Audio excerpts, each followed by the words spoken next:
ንጉሳችሁ ይሄውና ሲላቸው ስቀለው ብሎ ጮሁ። በዚህ ጊዜ ንጉሳችሁን ልስቀለው ሲል ንጉሳችን አይደለም ከቄሳር በቀር ንጉስ የለንም ብለው በቃላቸው ኢየሱስ ለሊቀ ካህኑ መልስ ሲሰጠው አንድ ስሙ ያልተጠቀሰ ተራ የሊቀ ካህኑ ጠባቂ ኢየሱስን በጥፊ መታው። ማይ ጉድነስ እንዴት አይነት ነገር ነው! ብድግ ብሎ በጥፊ ሲመታው ለምን መታኸኝ?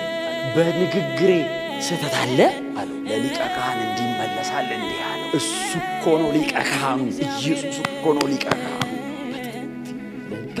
ዝም አለው። መስቀል ላይ ከመሞት ያላነሰ ነው እስከ መስቀል ያለው መንገድ ነው። ለመሰቀል እንዴ እማንሰቀለው ለምን ይመስላችኋል?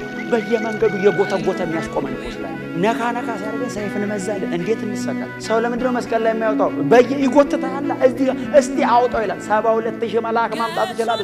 እስቲ አውርዶ ሲል እኛም አናርፍም፣ እንሞክረዋል። እንደ ኢየሱስ ዝም ማለት አንሰቀልም። መንገዱ እንዴት አስጨናቂ መሰላችሁ? በትላንትናና በዛሬ መሃል ይሄው ስንት ዓመታችን ኢየሱስ አንድ ቀን ይፈጅብ። እኛ ስንት ዓመታችን መልስ ስንሰጥ ስንፎርሽ ስንመለስ፣ መልስ ስንሰጥ ቆይ ገና ነው ስንመለስ። ተሰቅለን እንረፈው እስቲ አሜን ብሎ ተመላልሰን አንችለውም። ሞተን እንገላገለው አንችለውም። ኢየሱስ ዝምታው ለነ ጲላጦስ እስኪጨንቅ አለቀው። ጲላጦስ ጥልቀቱ፣ ጸጥታው፣ ጥልቀቱ እንዴት እዚህ ድረስ ዝም ትላለህ?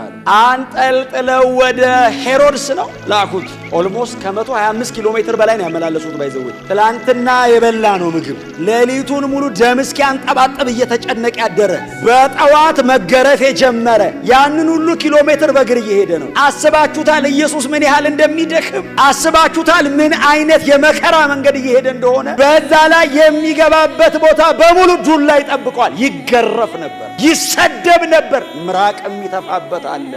ልብሱን አውልቆ በበትር ይመታዋል የፈለገው። ሄሮድስም አየውና የአይሁድ ንጉሥ ነህን?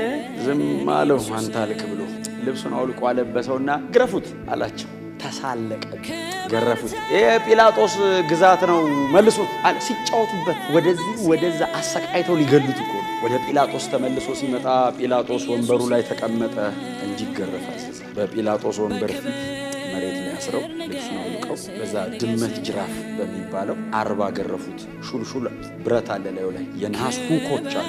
ድቡልቡል ብረት ሆኖ ላዩ ላይ 3 ኢንች ሹልሹል ነው። አንዴ አርፎ ብድግ ሲል ቡጭ ጀርባውንም ደረቱንም እያገላበጡ ገረፉት። ይጮሃል፣ የስቃይ ጩኸት ይጮሃል። ደሙ ይፈሳል።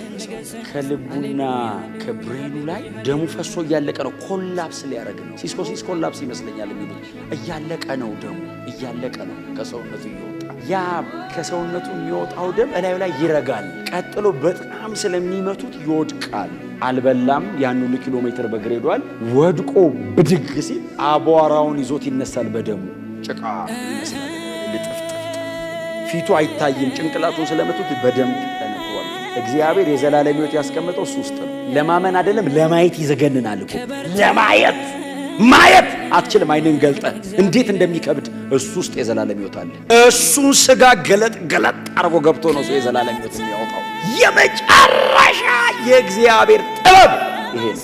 የመጨረሻ የእግዚአብሔር ጉልበት ይሄ ነው። የመጨረሻው የእግዚአብሔር ኃይል ይሄ ነው። አለቀ፣ ጨረሰ። እግዚአብሔር ከሰማይ ያለውን በሙሉ ዩኒቨርስቲ አረገዛ ላይ ትላንትና ዛሬ ሰሞኑን እስከው ጨረሰ። ሰማይ ወደ መሬት